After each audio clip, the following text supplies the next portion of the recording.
Have you ever tried burning coffee? This trick is fantastic and solves many problems. We will be using used coffee grounds, which cost nothing at all.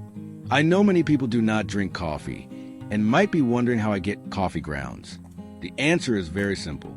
Most cafes that serve coffee throw away huge amounts of grounds and are usually happy to give them to you for free. Place completely dried coffee grounds in a small ceramic bowl and light them. It will soon start to release gentle smoke that effectively drives away mosquitoes and other flying pests. If you like spending time on your terrace or in the yard, this simple trick can make being outside much more comfortable. Always make sure to use only dry grounds because wet ones will not burn. We hope you found this tip useful.